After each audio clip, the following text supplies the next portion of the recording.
Welcome back to another episode of DEC Does What? I'm Sean Mahar along with Erica Ringwald. And before we get to our awesome episode of the day, Erica, we have to celebrate something awesome, don't we? We do. It is. We are an award-winning podcast. Quite amazing. Can you imagine that? Did No. you ever think in your dream of dreams that we would win an award for this show? Not on my list, Well, we would like to thank the Association for Conservation Information for the recognition of the show and to add another listener outside of my mom to the show. So ACI. Pretty amazing. It is pretty amazing. But it's awesome. It's, I think a testament to what we set out to do with this show, right? Yes. We really shine a light on DEC in a very positive way, and that's really what ACI picked up on in this recognition. So thanks, ACI. Yeah. Well, when it comes to DEC and coming to work for us, we thought it would be good to venture into the people behind the scenes who really help make our employees feel welcome here at DEC. So, Erica, who do we have on the show today? We've got Natalie Joseph. She's an HR specialist with the Division of Human Resources, and Alan Ilagan. He's the Associate Director of Human Resources. Natalie, Alan, welcome to the show. Hi, thank you for having us. Congratulations on the bronze. Oh, thank you very much. You can be here to celebrate with us today, which is perfect. So, in speaking of celebrating DEC, you two are really on the front lines of helping to recruit the next generation of folks coming into the workforce here. Yeah. So, why is DEC such an amazing place to work, and how do you go about really recruiting that talent that we need to succeed here? Yeah, I think DEC is a great place to work. I mean, a lot of people come to our agency and they think of environmental conservation. They automatically think, oh, we got to be working in the field, but there's more to just that with our agency. There's definitely a job for everyone here. And even with human resources, our goal isn't just, looking for employment, but we're also really specializing in helping employees and recruitment and retention and really getting them to know about the environment, especially if that's what their background field is in. It's also, on a broader sense, to work for the state has a lot of benefits that people don't often think about. There's a lifestyle you get with the state. There's a sense of stability, all the health benefits, the health insurance, the retirement. It all feeds into a good environment to have, particularly at this time when jobs are getting harder and harder to find. And we have a lot of openings and opportunities for people to come in and help fill those positions that we need right now. We definitely do. So how do people go about finding out about what those opportunities are, and how do you help show them the way? We have a recruitment work group that reaches out and does job fairs, visits schools, and sets up, is it bi-monthly now? Maybe? Yep, we have a bi-monthly meeting. We meet virtually on WebEx, so it's mostly majority of all of our administrative specialists here with the agency throughout 9 regions that we have here, and more welcome to join. I also facilitate all of our onboarding for our new employees here in central office, so I always like to mention a recruitment work group in case they're interested in joining, and we just talk about all the initiatives we can do for our agency, any upcoming career fairs that we have, any outreach events that are great, and we always like to just really hype up the agency as a whole and get people to join, especially the younger generation. And we also post jobs weekly. So if you go to our website, every week the job postings are updated with current openings. That's dec.ny.gov. Yes, it Correct. is. So I know that the commissioner is really interested in sort of expanding our reach to interest more people in careers at DEC.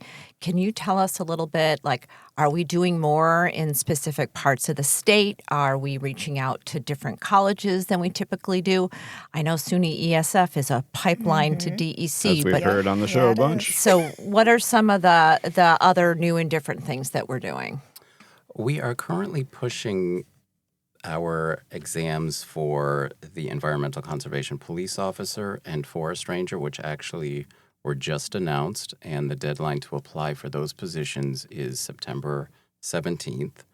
And I know that DEC, our divisions of law enforcement and forest protection, have worked with, I believe they worked with the Department of Labor and Civil Service to create a few great videos that are currently up. Oh, yeah, those are cool. Yes, they interviewed them. They went out in the field, got to see what everyone's doing in person, and they're going to be pushing that in the next few weeks.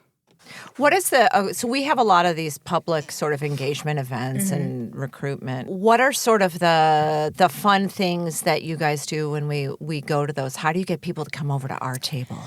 I think with our tables, we started doing go kits for our recruitment. So a lot of employees that go to these events, they don't really know what to bring with them. We don't really have like the fun materials that some agencies may have, especially What the are you private talking sector. about? We have so many fun things that I mean, I've I seen. think we have the best Our employees. our That's the great tchotchke thing. budget is maybe a little less than think some we of have I the. a think we have the mallard. We best have a mallard, personalities. right? Yeah. So we have our nice Mallard. banner ups that we created. We have go kits that we like to bring for staff for everyone. And a lot of people, like I said, when they think of DEC, they think of just going out in the environment. But there's a lot of jobs that are here at the agency, and anyone with all different, backgrounds, whether it's communications, business. I'm a business major, and I'm working here at DEC.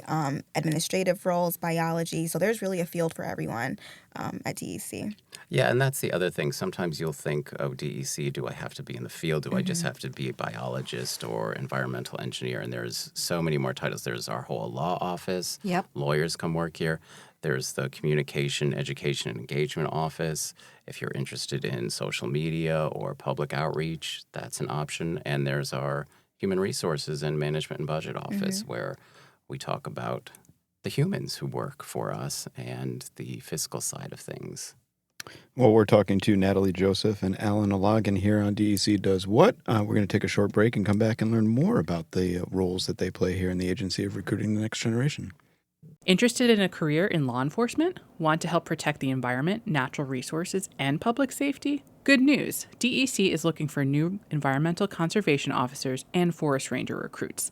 Sign up for the entry-level law enforcement exam today by visiting www.cs.ny.gov/police. The application deadline is September 17th, 2025. The exam will be held on November 1st.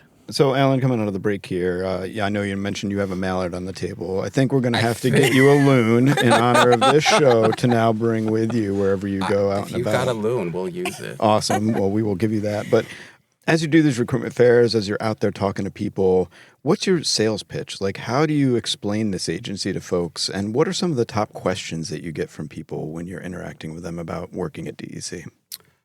Well, we mainly focus on the benefits of working with us, the job security in it, the paid time off, our health insurance benefits, retirement, our option of telecommuting. We also have a loan forgiveness program, tuition reimbursement. And I also tell people it can also be what you make it as far as when you're coming into the state, you can work 8 to 4 and have that be your set schedule and be done and close the door and leave it at 4. You don't have to bring your job home. Right. Or you can make it more. I didn't get that memo when I Yeah, that one missed my Well, the desk. higher you get, the less you're able to leave it at 4. But for most of our positions, you're able to do that, and it's you get all the vacation and the time off, and then there's other benefits as far as paternity and maternity leave that we offer. And in human resources, we're here to help everyone figure out what is the best option for them, what works for them based on the time they have in and their title and all of that. So I know the vast majority of DEC staff come through civil service system.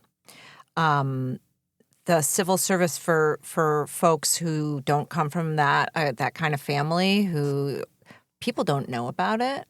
Correct. I think a lot of the kids who go to SUNY schools do. Good. But, for me, moving to New York from Illinois, I had no idea what it was. Like, I got here from Chicago. Somebody's like, oh, you should go take this exam, which I did 20 years ago. Anyway, I didn't know what it was. And so as far as like keeping the pipeline open, can you tell us a little bit about New York Helps and how that fed the pipeline? Sure. New York Helps has been a program in existence for at least a year now, and it is for people who want to come into our entry-level jobs and who you don't have to take an exam for these positions. They just have minimum qualifications, which are mostly the same as when an exam is given. And we have filled, I believe in the last year, we made 350 new appointments through New York Helps. Oh, wow. That's new appointments as well as another 60 promotional appointments that have made through New York Helps. So it's been a wonderful program. The response has been great. All of the other agencies love New York Helps, and it is scheduled to continue through next June as of now. Fantastic. But beyond that, civil service is working on a comprehensive revamping of their system to hopefully be easier for people to take exams. They're developing new test centers, more test centers around the state. Having more exams frequently. Having more exams more frequently and scoring them hopefully more quickly and getting more turnaround in those. So they're promising that in the next few years, which is exciting to hear for us. Fingers crossed. That is. Yeah, I So, hope so. unlike Erica, I actually grew up in a civil service house. My dad worked for the Department of Taxation and Finance, so I was sort of familiar with it. But when I was in college and went to take my first exam, I really didn't know what to expect. So what do you tell people about the civil service process and what to expect when you go through these exam opportunities that you have to have? And why do we even have exams for these positions? Well, I tend to be a little more honest when I speak with people one-on-one We love that on regarding this civil podcast. service. Well, now's the time. And I understand. I think we have all, if you've been in the state for any length of time, have had a situation where civil service you feel has wronged you or you didn't get in to take an exam. I remember early on in my career, I missed the qualifying period by 2 days for a promotional exam. And it was so early that I was like, oh, they'll let me sit for this exam. It's just 2 days. Like, what reasonable person wouldn't allow me to sit for this exam? And yet, And then I was a spent no. a significant amount of time speaking with civil service, and they explained, well, you know, people who actually paid attention to the dates may not have even applied, so we can't let you take this exam. And it made sense. And the real origin of civil service, and it was created in a response to a corrupt government where people were being appointed based on family, who they knew, friends of theirs. And it was designed, the exam process was designed to create a merit system where only the qualified people could be on this list and appointed to the position. So you couldn't say you knew someone or a family member couldn't be appointed prior to someone who was actually on the list, meeting those minimum qualifications. Yeah, I think that's why New York Helps is so beneficial and helps so many people just in the general public, because I think they really feel discouraged, especially if they don't qualify for an exam or meet the qualifications for the job spec, or even if they think that they have, you know, a good background and a lot of employment experience, they may not have the degree requirement. So New York Helps definitely has been beneficial for people. I mean, they still need to meet the Yeah, the minimum qualifications for the positions. qualifications, There's but just an not the exam they don't have to process. sit for. Yeah. So is the exam multiple choice? Is it like an essay test? Is each one a little different? Each one's, they're usually multiple choice. And they used to have like scenario exams years ago, but they haven't done those in a while because they're very time consuming and costly, I believe. Yeah. Yep. what are the hardest jobs to fill here at DEC? Hardest jobs to fill. Like, do we post something and get no then responses. Nothing comes in. You know, it's strange that you ask that now because we used to have a very difficult time with communication technicians and the dispatchers. We had a horrible time filling them. But the last few postings we've done, I don't know if it's because New York Helps is bringing more people in, but we've had 50, 60 applicants to these positions that we wow. never had before. Well, Alan, I'd like to think it's because of this podcast and the interview we Well, did with our clearly, dispatchers. They can. obviously. It's the quality. Yeah. And I know that we're also we don't have difficulty filling, but we have difficulty finding a robust and substantial candidate field for our environmental conservation police officers and forest rangers, which we're seeing. You know, I think it's across the police board. It's very hard to recruit for police titles right now. All right, we're going to take one more break here, folks, and come back and learn a little bit more about Alan and Natalie and the uniqueness that they bring to DEC as well. Join us for Adirondack and Catskill Park Day on Saturday, September 6, 2025. DEC, in partnership with Parks and Trails New York, will host events throughout the Adirondack and Catskill parks for New Yorkers to help improve public lands. Help celebrate and protect New York's unique forest preserve properties by removing invasive species, cleaning up campgrounds, repairing fencing, building trails, and much more. Interested or want to learn more about upcoming opportunities to love our New York lands? Visit dec.ny.gov and check out our events page. All right, you two. How did you get involved and want to come to DEC first and foremost? Because I take it you're both not an environmental background, but here you are at the best What environmental gave that agency in the away, nation. Sean?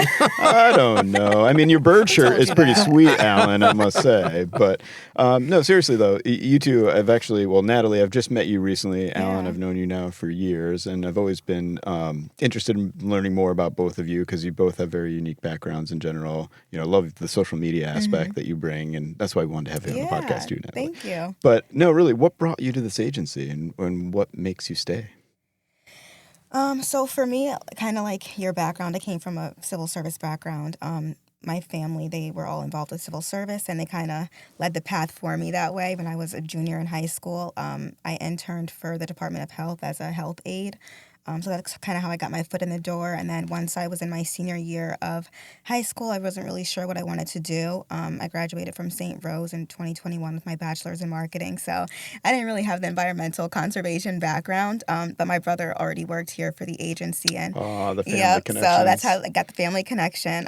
My brother's a business systems analyst here. And so he was trying to kind of help me find my way while I was in college. It was my senior year, and I couldn't really find anything with marketing because in the private sector, I didn't have, 7 years of social media background. I had plenty of internships managing social media accounts for different nonprofit organizations, but I didn't have the years of experience that they were looking for. So my brother sent me a posting for an office assistant one, and I met the qualifications for it. And thankfully, I was able to get hired as an office assistant in fiscal management. And then after a year, I was fortunate enough after I finished my master's degree in business administration from St. Rose as well in 2022.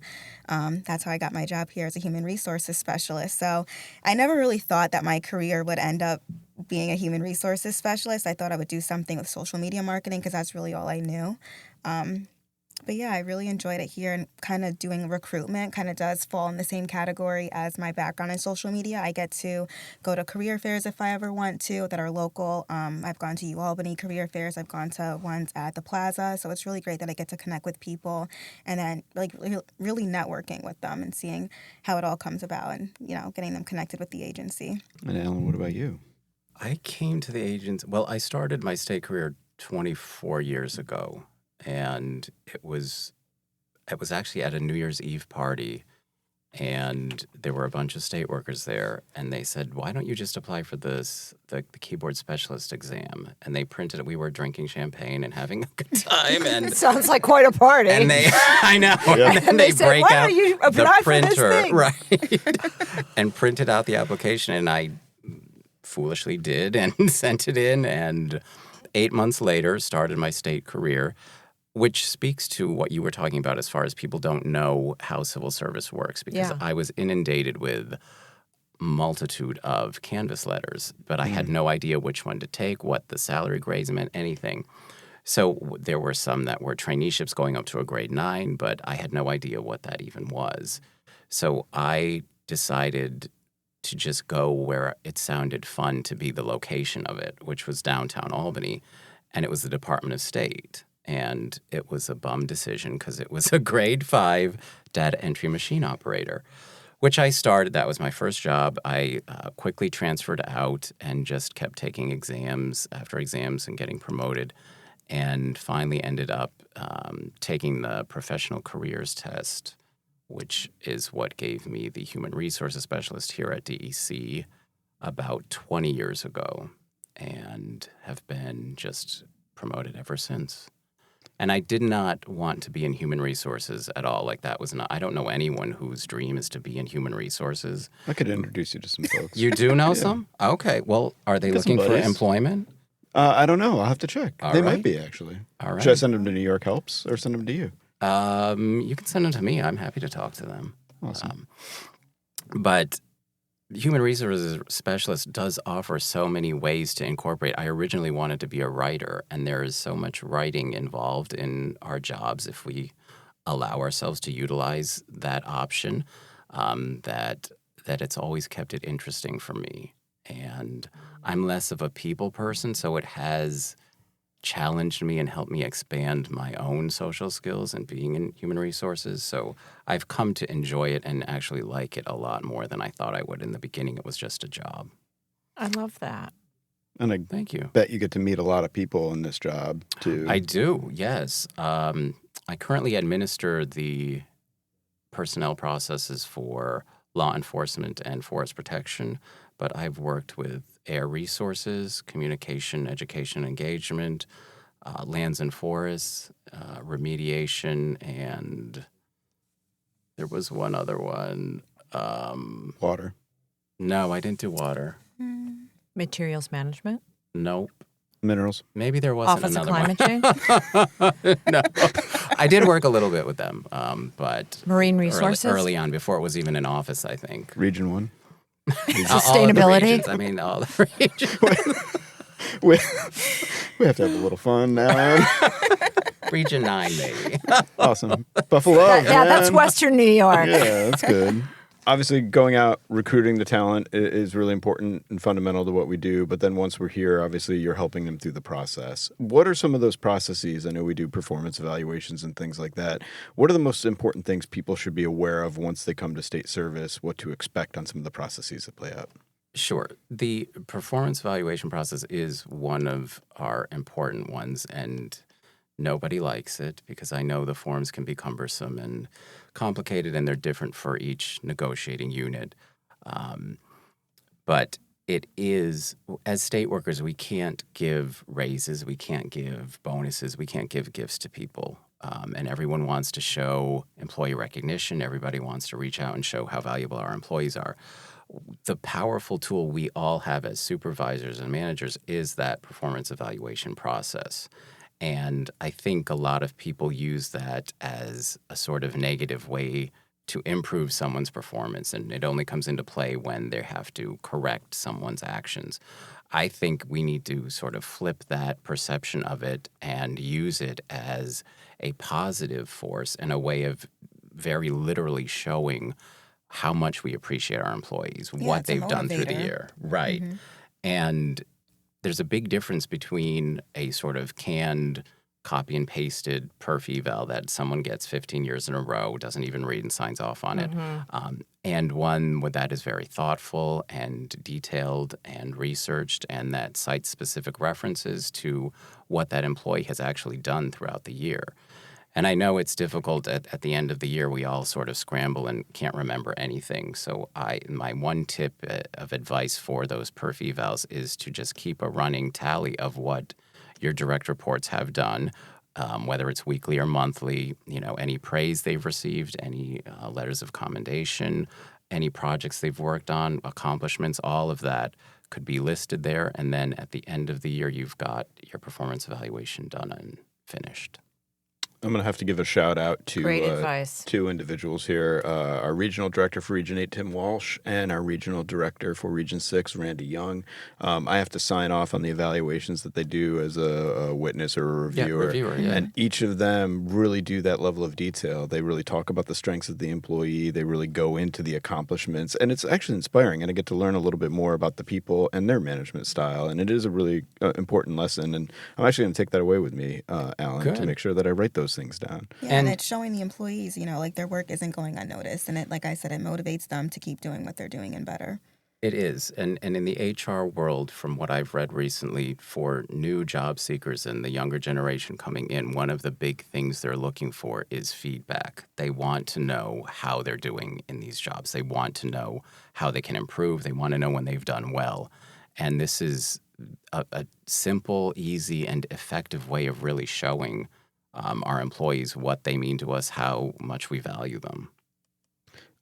So one question, we've talked about the civil service process and obviously that, and the state does have civil service employees, but that's not the only pathway to come into state service. What are the other ways in which people can come to an employment in New York State? You mean in addition to New York Helps? Yeah.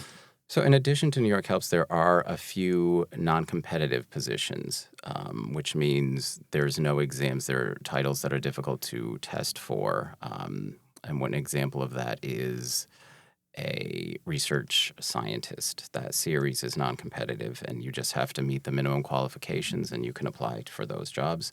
We also have seasonals, which is a great entryway. Camp counselors, camp cooks, a lot of seasonal positions that are a great way for someone in college to sort of spend their summer and get their foot in the door and a feel for what they could do here at DEC. And we just had our campground episode last session here and learned from some of the seasonal employees who have started as a seasonal and are now running our campgrounds. It turns out long term, yep. Yeah, we have at least 2, I think, in our office now who started as seasonals and are now permanent. So what's been the biggest surprise that you've learned about DEC, or what's one of the crazy or favorite stories that you like to tell folks about this job and about these jobs here at the agency? And the story that you use to be like, you should come to work for us because... We're not allowed to tell those stories. We're in HR, Sean. Well, okay. We've got plenty of our own stories. I will say what I tell people is HR has a bad rap, and a lot of people think I once heard us referred to as the land of no, which that's usually my title. Yeah. Well, we share that. Where good ideas come to die. Right. Yep. But we really only hear about sort of the bad side when it's a scandalous thing, when it's, a gossipy thing that people talk about in the elevator and in the hallway. But the majority of work we do in human resources, when it gets done correctly, you just don't hear about it.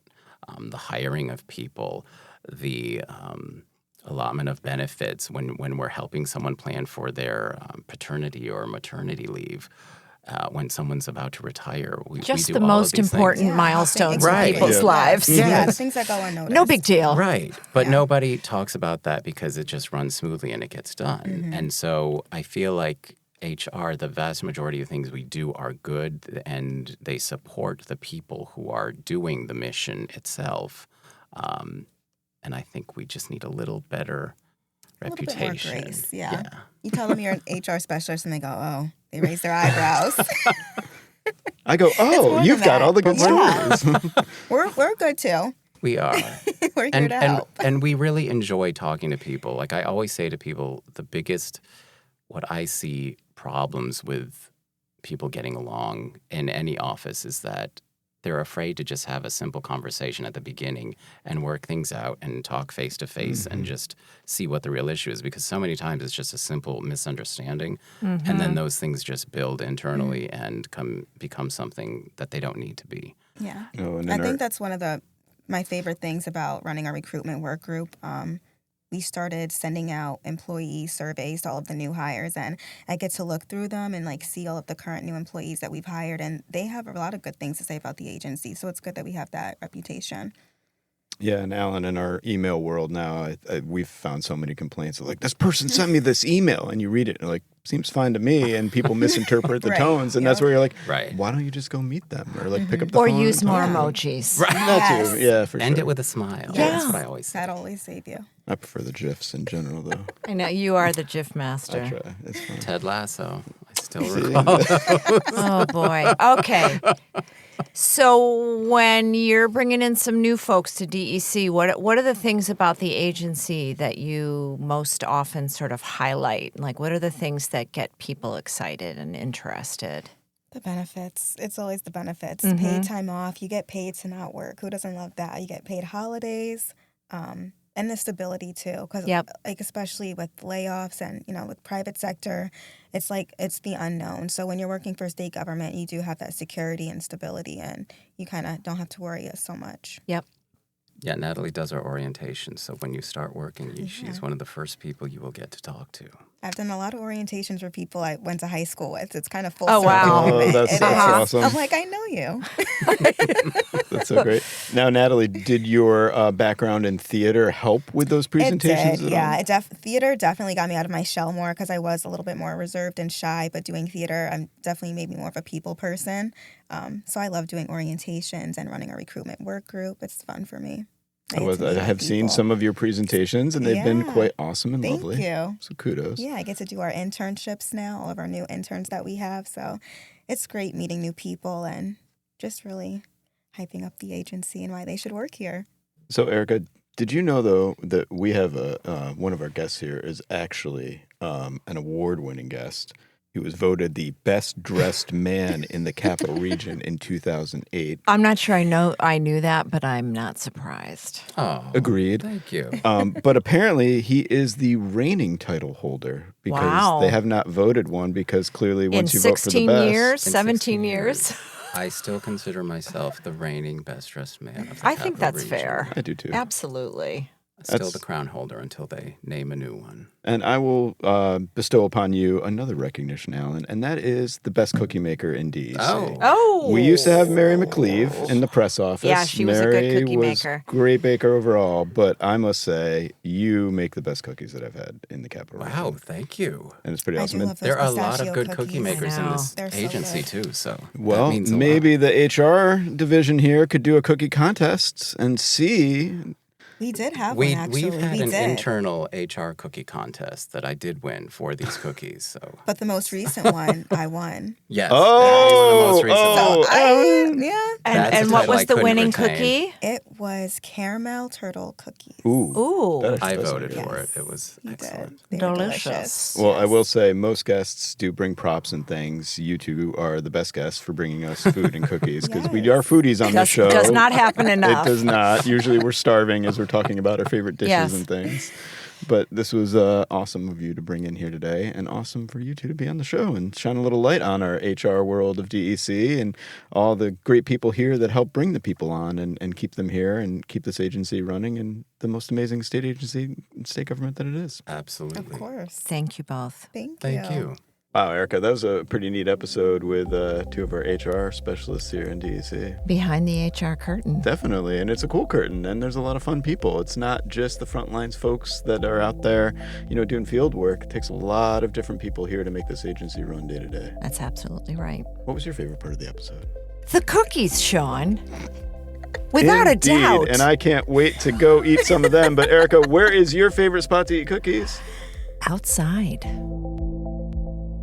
DEC Does What is a production of DEC's Division of Communication, Education, and Engagement. Our theme music is an original composition by Mike Menza, Environmental Program Specialist with DEC's Division of Fish and Wildlife. Like what you heard on this episode? Please leave a review and share this episode with others. Want to learn more about DEC's wide-ranging efforts to protect New Yorkers and the environment? Visit dec.ny.gov or connect with us on social media. You can find us using @NYSDEC. For more information on DEC Does What, visit dec.ny.gov/podcast.